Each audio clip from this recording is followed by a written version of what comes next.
Joining me now here on the Knicks Film School pregame show with the trade deadline come and gone, and we can now finally get back to basketball.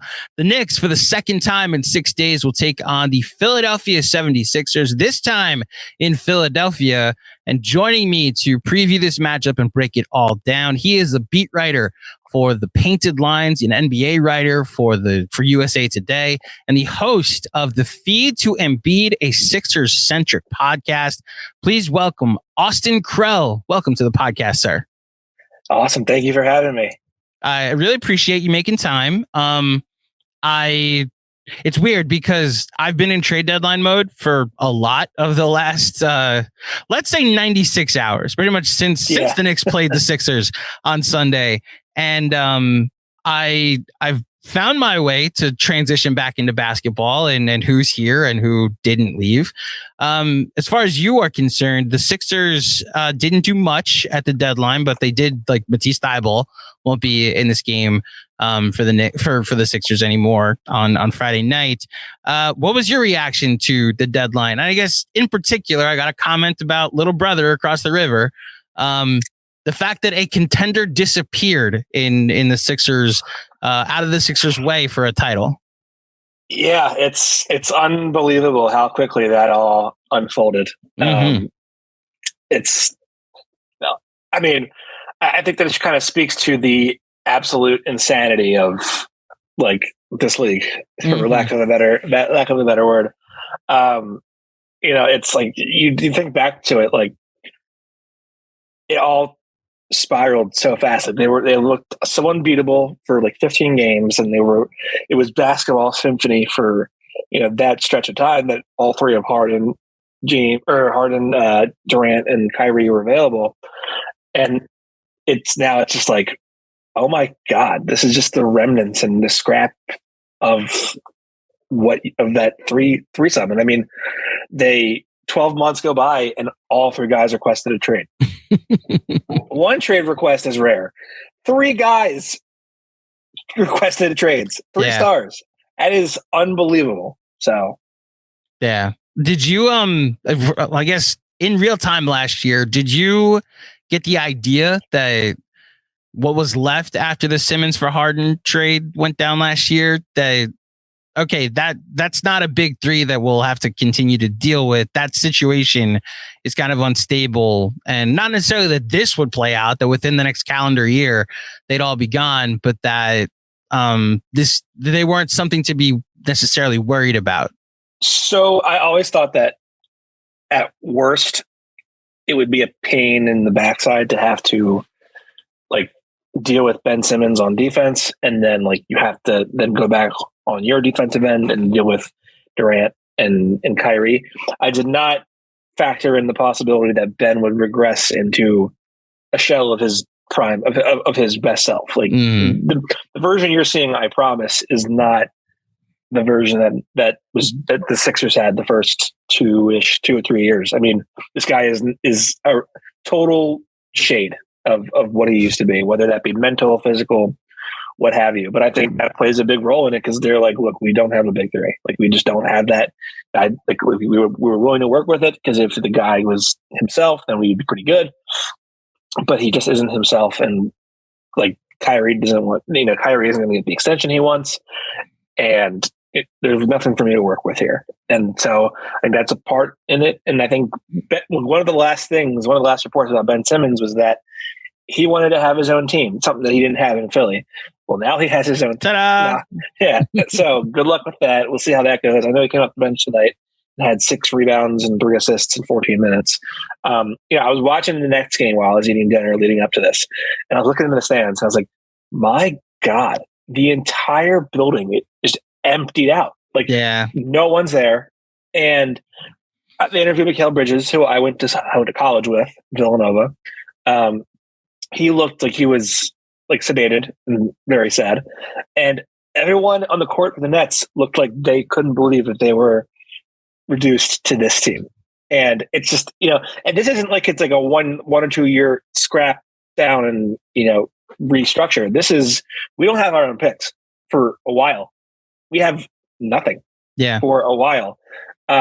they're going to be a middling team for a couple of years, and then we'll see. But this is a great day for the Knicks and their fandom because the Nets thought they were the big shots in the city, and they've been kicked all the way back down to the basement.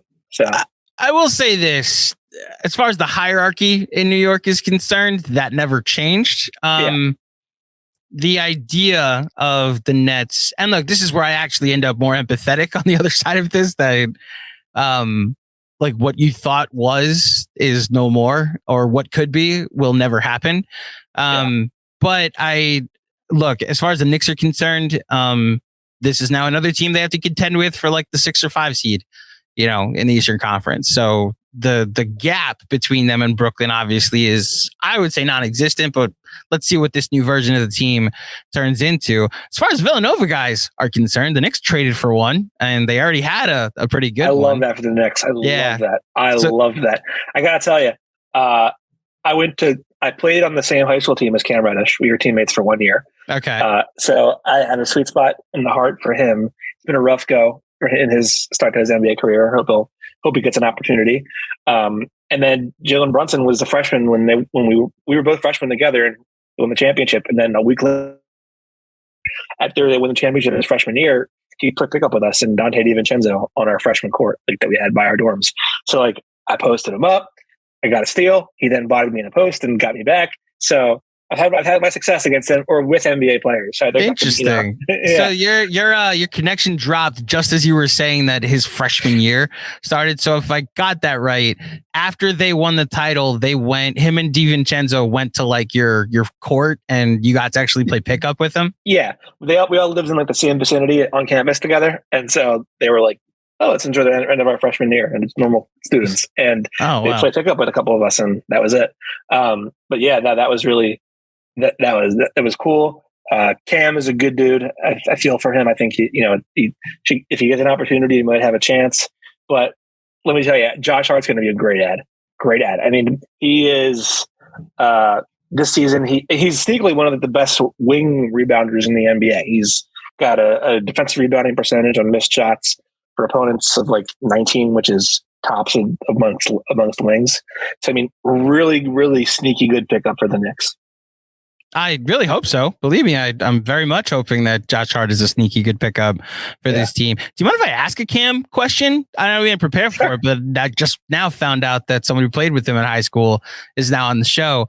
I mean, what did you make of how he was being used and like his relegation to the bench? And I just props to him. We never really heard anything after the benching happened. And I always thought it was like a bad fit. There was a disconnect between the front office and the coach on whether you could find this player useful or not. This is from the outside looking in, but the player unfortunately had to suffer as a result. Not to mention there was also he was also playing poorly when he got taken out of the rotation. So what did you make of all of that, knowing the player personally?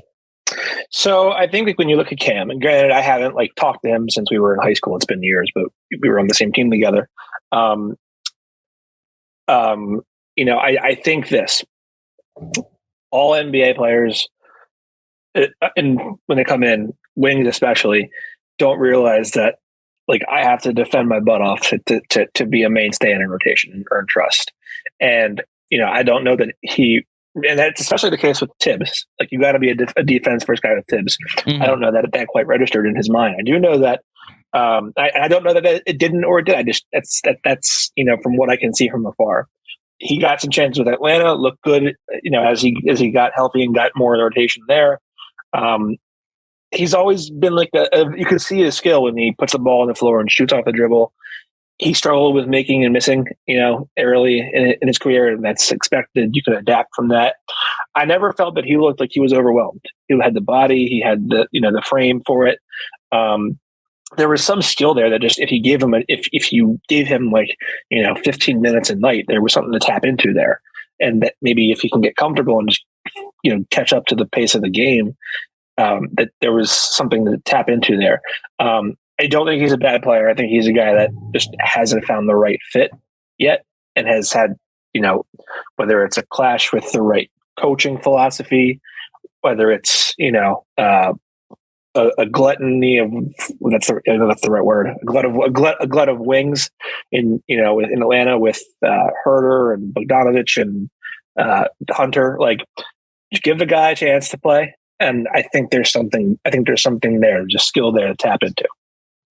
Yeah, I wish Cam the best. I don't like how it ended here with him. I don't necessarily. I wasn't one of the Hive advocating for him at a certain point, but we'll see what opportunity he gets in Portland. As far as, let me ask you this. Go ahead. For Knicks fans. So okay. Maybe because I don't know what it's like to have a city where you have two teams, and I would think that it would be like, okay, well, we support like both differently. Nope. Do Knicks fans even like watch Nets games when the Knicks aren't playing? No. They don't go to Nets games? No. They don't cheer for the Nets in the playoffs if the Knicks aren't in? I was very much ready to root for Milwaukee, and then I rooted for Boston last playoffs. Now, granted, I then rooted for Milwaukee when Milwaukee played Boston, but yeah, there's the inner seat. There's no when the Yankees advance and the Mets don't, you then jump on the team that's still in the playoffs. I don't have there's no Jets Giants thing there. That's different because the Jets and Giants play each other every 4 years. But Rangers Islanders, they're in the same division. So that's that dynamic. That's literally a division rival. I would never root for them. It is not all one hand in the air for the big city, as Alicia Keys once said. It's literally, I rep my squad and that's it. So is it, how about reverse? Same mutual feeling? Mutual feeling. Yes. Okay. I would think if it were me, so I guess you guys view it as like, we are strictly division rivals that both happen to play in separate corners of the same city. Yes, absolutely. Okay. Think Warriors and I guess there's no Warriors and who? Lakers. Yeah, but think Lakers Clippers even. Although that to your point might even they actually are in the same city. But like I was more thinking. We know Lakers fans. They migrate. Yes. I was more saying like think Oakland, San Francisco. If there's two teams like in proximity, they're probably really close, but I don't think Niners and Raiders fans are like, I'll root for that team when they're not playing. No, there's a rivalry there. Giants Athletics are probably even more so of a reason. But yeah, there's no like, oh, well, I'm rooting for you, because you're New York. It's very much I root for my New York team, So if you see somebody at like a party or a bar and you meet them and you're like talking to them and they go, oh, I'm a Nets fan. And that comes up. Do you hear that and you're like, given their personality, I'm not surprised? No. That I don't go as far because it's sports. But I will say, if you tell me you're a Yankee fan, I know a lot about you. That's a little different. Which, look, maybe I'm less self-aware than I give off, and someone finds out I'm a Knicks fan and then is like, oh, I know a lot about you, like as a result. But that also goes to the fact that the Nets are a New York team since 2013 and the Knicks have been around since the 50s, so there's a difference in territory as far as that's concerned. So like a couple of years ago, I remember the Knicks. Sorry to keep going on. No, you're good. I had Sixers questions, but I'm good. A couple of years ago when it was post bubble and everyone was like in their own gyms again, but it was like empty runs type thing. Mm-hmm. And the Nets and Knicks played all four of their games were really close. I remember. Was that really painful as a Knicks fan? Because it was like 1 or 2 shot difference every single game. Yeah. Well, honestly, the way this Knicks season has gone, every shot has been like a 1 or 2 games. So I was texting with my buddies in Villanova, who a lot of New York people at Villanova. So to talk about the Knicks, the other week I was saying like, do you think mirrors this seem like every single Knicks home loss is a gut wrenching overtime loss where they run out of gas? Yep. Now, who knows what the reason for that is? Some of it might be that they went to a 9-man rotation. Some of it might be that the margin for everybody in this league seems to be 3 to 5 points either way.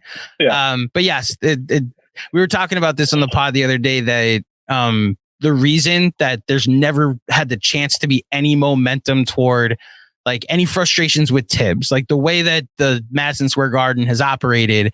to an extent is that when Knicks fans get frustrated, they're watching a team that has quit on their coach or a team that's not being coached well. You get the fire coach's name, fire Fizdale, fire Fisher, fire D'Antoni.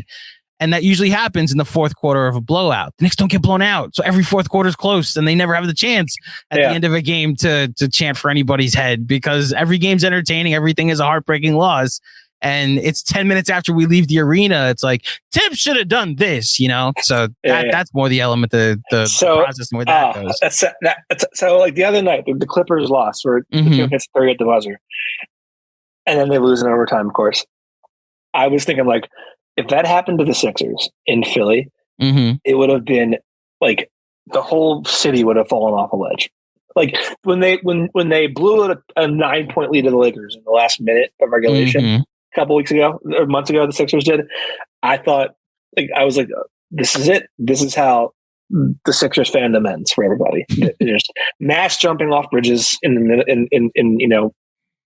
connecting Philly to New Jersey, and it's over. And then they won the game. But I was like, my God, if that happened to the Sixers every single night, the way that I feel like it happens to the Knicks, I don't know what would happen. And I was actually happy for them that they came back from 21 down to win the other night against Sixers. I was like, you know what?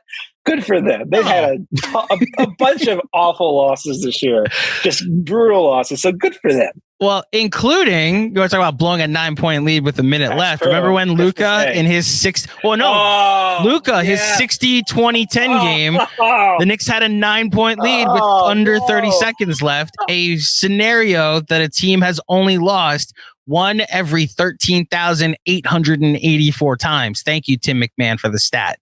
So they actually do have a loss on their resume like that. That's funny.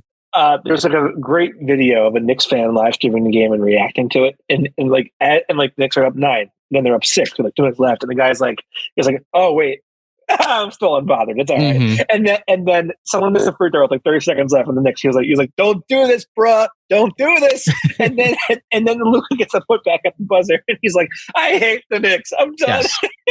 Very much. Listen, there is a video out there. If people want to go look at the Knicks Film School account of us reacting on playback to the Luka game tying shot in regulation. So believe me, I still remember it. I'm glad the Knicks have overcome it and become a formidable opponent to teams like the 76ers, even when the Knicks are man down. And I guess that's the real big question I had as far as from your perspective watching that game last Sunday.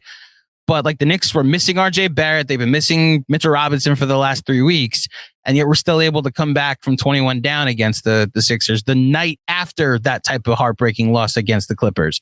Did you walk away from that more impressed by the Knicks or frustrated that the Sixers didn't put them away when it's clear the opportunity was there to put a team to bed like that? So, yeah, I think it's a little bit of both. One, the Sixers have won 22 of 28. They've had a lot of celebratory moments this season. And sometimes, as much as fans don't want to say it, you need to be humbled. You need to get punched in the face to go back down to earth and then regroup a little bit and do some adversity. And so, it's a very similar game to they lost at home to the Magic earlier in the week where they were up 21 in the first quarter and lost the game. I think part of it is the Knicks were obviously desperate after a brutal, excruciating loss to the Clippers at home the previous night. You never want to lose. You never want to get swept in a back-to-back on your home court. So they had a little bit more motivation to win that game. And the Sixers should have had motivation to win the game. And in fact, there was no reason that they shouldn't have won that game because there was no Mitchell Robinson, who usually gives Joel a problem. And, he could have just easily dominated them all night. And he had a great first quarter, first half, and then didn't. And I think they lost the game because the bench saw that the offense was humming. And then they're like, all right, well, this isn't an offensive game. And they came in, as soon as Joel left the game, it was over. It was, the Reed and Harrell were giving up points left and right. Harrell was blown off the court in 4 minutes flat, and Reed was not much better. The Knicks went right to the rim. They attacked fearlessly, and so those were more problems that we knew existed prior. The Sixers have a backup big man problems for the 20 millionth year in a row. It's been the same problem for for whatever many years, since before I started covering the team. No problem. So am I surprised by it? No. Was there any kind of new takeaway? Not really. I thought it was just the Sixers didn't play with the level of urgency they needed. And I also thought like there was an element of shooting luck. Like the Knicks made every single corner three they had to make in that game. The Knicks also in the fourth quarter of a back-to-back where legs usually are tired and there's fatigue that settles in, they got every single offensive rebound they needed in that quarter. So the Knicks thoroughly outplayed them. There were some great made threes in the corner from Quentin Grimes off the short roll and playmaking in the middle of the floor. And they just simply out executed the Sixers. That's all. Do you have higher hopes for this game on Friday, even though the Knicks obviously have another Villanova product in Josh Hart for this game? How do you view this game coming in? Is this like okay, we now make the adjustments and beat a team that you're better than? Yeah, I mean, I think you think about it in that light, more talented and therefore should win. I'd be interested to see if Josh Hart's available for that game yet. I don't know. True. Yeah, I don't know if the trades have been finalized. Say he's not. Yeah. Just in general, the fact that the Sixers, in general, should. Yeah. Are the Knicks not a team you should lose to twice in 6 days? Yeah. Yeah. Yeah. I mean, I think it's like the talent differential is what it is. I also think that it's worth noting that like neither team traded away a player that they so heavily rely on that won't be there. Like the Knicks traded away Svi and Arch and Cam, who weren't in the rotation really, and the Sixers took away Thibault. So even if none of the guys are available, or none of the new guys are available for their respective teams, the subtractions weren't big, significant rotation players either. Interesting. As far as the Sixers and how this season has gone, I was talking to somebody last week for the last game that they played, and how like the season really kind of starts in April. And, now that's going to become even more so that we're under 30 games left to play. With your access, do you kind of get that sense around the team that they also they're fine working through some kinks here and that there's another gear that they'll kick it into come close to the playoffs? Yeah, I think they kind of trust themselves. They've battled through various moments of adversity throughout the season. Tyrese Maxey missed more than a month with a foot injury. James Harden missed a month with a foot injury. Joel has had two separate 4-game absences or whatever it might be. So they've had some adversity. They've stayed above water, and they really started to hum in the last 2 months. So I think they feel like, okay, we know who we are. We know how we can win games here. And I think now it's like, the Sixers of all teams know that winning championships doesn't happen in regular season. They've had, multiple 50-win seasons since Joel came into the league, and all of them have capped out the second round. So, I mean, they're not trying to win regular season championships. They're trying to stay healthy, get their feet wet in the regular season, and then really kick it up a notch and, zone in the playoffs. This MVP thing is interesting to me from the outside looking in. You being around it every day, I think Jokic is going to win his third straight MVP. I also am aware of the historical ramifications of him being in the same category as Larry Bird. Do you think, let me ask you just personally, do you think Embiid cares if he's not going to win? Okay, so he absolutely cares. He says he doesn't, but I think most players say they don't when they really do. Yeah. Okay. So let me ask this, do you think Jokic should win his third straight? Do you think he should have won the first two? When we were doing we don't have votes, so it's different. But when we were going through it in our own evaluations, and again, we can only go by what the data kind of tells us, he was the runaway for both the first two. And I'm hesitant because I'm a big fan of history. And that's more what guides me when I evaluate the sport. And I'm hesitant to do it. I also do see a world where Denver's good this year. And as a result, you're able to validate a 3-time MVP with, okay, the year he won his third is also the year that they got to the conference finals or even the finals and potentially won it. So I think as of right now, I would vote for him as while recognizing what you're doing and giving him that third MVP. So you would vote for him, it sounds like. I think at this point I would. I'm also like I'm more hesitant this year, which is ironic because I think this is the best of the 3 years, which I think is my bigger issue. Like, I don't want basketball to become baseball where we've completely separated individual performance and data and stats from winning. I understand it's easier to do in baseball, but in basketball, the MVP award has translated to playoff success. Even though it is a regular season award, the guy that wins the MVP has mattered rounds into the playoffs historically. And I think Jokic is going to have these stats going forward. It's why like the Ohtani versus Judge argument took a lot of steam in New York because like Ohtani is like has broken the sport, like how do we evaluate a guy if he's like the 13th best pitcher and the 4th best hitter or vice versa? It's not the best in anything, but he does both. Like, how do we then just reward the best hitter or the best pitcher for this award? What Jokic is doing, someone compared to Ohtani, and as a result, like even if he isn't like the best player, although statistically he might be, you can understand if you want to reward somebody else as a result because it's hard to evaluate, Sure. So here's what I think. I think the first MVP was totally fine. Like, Joel missed whatever it was amount of games because of a knee injury, and fine. Jokic has undoubtedly been more durable. I think also Jokic is a little more ground bound than Joel is in terms of athleticism. Mm-hmm. I thought last year probably should have gone to Joel because even though like he missed games, and even though like Denver, like the numbers say like the on and offs whatever were great for Jokic, and they were. It's great. I think you have to take in the fact that the Sixers were literally like actively trying to trade a guy who was dead weight, and he kept them more than above water, in that time, and he alone basically kept saved their season. And there are some other factors in there, but I don't know that Harden asks out if they're not able to stem the tides per se. Mm-hmm. This season, I think like winning matters. I think Denver's the 1 seed in the West right now. I do think that I would probably if it were me, I would probably take issue with like the guy has been eliminated from the playoffs in the second round to the first round. 2 years running now, and this year might be the third. Let's say Phoenix ends up the 8th seed, which God bless whoever has to face that. That could be 3 years running. Can the guy who, is there a discussion to be had about should we extend the MVP voting into postseason where things really matter, where value is really present?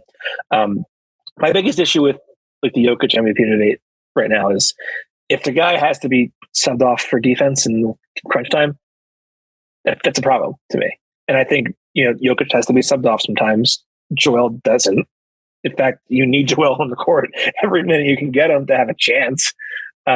So, I think like everyone takes it a little too far. I do think that the analytics and the all these fancy numbers that I think take the game away from the court and put it on an Excel sheet.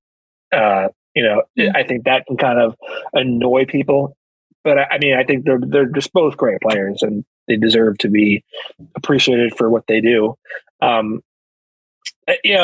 brought this up to me. I think there's an interesting conversation to be had about like, Jokic is incredibly valuable, but he's also pass first center. And, in order for you to win in this league, you need to be, a superstar shot maker in most times. And can you be a valuable playoff player if you're relying on other people to make shots? Granted, you create the shots for them, but they have to make shots. And Jokic shooting 12 shots a game, I don't know that that's a survivable strategy as you get deeper into the playoffs. So I think it's two different arguments, though. The survivable strategy deeper into the playoffs, it's the weirdest thing. Like I would probably take Embiid in a game 7 over Jokic. That doesn't mean that Jokic wasn't more valuable because like being a pass first center, I think that's what makes him the unique Ohtani comp. He's a point center. That's something we've never seen before. I because like when Steph won his MVP, I still would have taken LeBron over him in a 7-game series. Sure, or in a game 7. I think that underscores like we've diluted the MVP these award conversations, and mostly because we bring in stats that are very hard to qualify and have a lot of clarity issues to them. If there were a more uniform way to evaluate the stuff, I think it would be much easier and there'd be much less friction and back and forth about who is the most valuable guy. That said, that's kind of why we do it. Don't disagree. Last thing before I let you go, the New York Philly rivalry, I think, is actually more of a thing than the Knicks Nets rivalry. I think there will be, as a Mets fan, I despise the Phillies way more than I despise. Well, okay, no, I despise the Yankees much more than I despise the Phillies, but I have more chances to root against the Phillies than I do the Yankees. And as a result, Philly has kind of become title town over the last, let's call it a couple months, between the Phillies going to the World Series. At time of people hearing this, 2 days away from the Eagles playing in the Super Bowl. The vibes in Philly, the guy I asked last week was, do the Eagles need, does it matter what the Eagles do? Do they need to win in order to present good vibes for the rest of the Sixers season? Or do you foresee this is just what being in Philly is right now, that we get to championship games or potentially championship series and, have the ball, the results are what they are, So I think all the teams do a really good job of welcoming and, being, what's the word, hospitable to the other team's players. If they want to go to games, it's very, they get very nice service, very nice seats, box, what have you. And, they're very receptive of one another, and the teams are. That's nice. I do think that the recent history of the Sixers, the vibes are going to be this. The Eagles win, thank God the Eagles won, because the Sixers aren't going to get past second round. Okay. If the Eagles lose, we are doomed. Everything sucks, and the Sixers are going to disappoint us again too. So I think everyone lives and dies by the Eagles, and I think the Sixers will get a hall pass for a week or two. If the Eagles win the bowl, but it's very much like everyone kind of lives and dies with every team. Daryl Morey even had a conversation about this recently with one of our writers. It was it's different in Philly than it is in Houston. In Houston, it's like the Texans in football are king. No one else really cares about the Rockets. Here, it's no, you want everybody to do well, because that means that you won't get as much hate. Your team won't get as much hate. So it's been a great run for the Sixers, for the Eagles, and the Phillies was an unbelievable run. We all had the best time with that. So it's been a good stretch. If the Sixers can just go to the conference finals now, that would be pretty nice. That would literally be a step forward for this group, Makes my job more fun. So I was going to say, hopefully makes your experience covering the team a little more fun as well. Austin, you've been great. Thank you so much for giving me your time. If you don't mind, share where people can find you and your work on the internet. Yes, you can find me at NBA Krell on Twitter. My podcast, At the Feed to Embiid, is in my bio. I cover the Sixers for thepaintedlines.com and the NBA at large for USA Today Sports and their NBA Wires satellite sites. I don't know if this guy is one of your listeners, but if Greg Agello is listening, shout out to one of my friends from Nova, and Nick Callan as well. So I'll plug those guys, and thank you.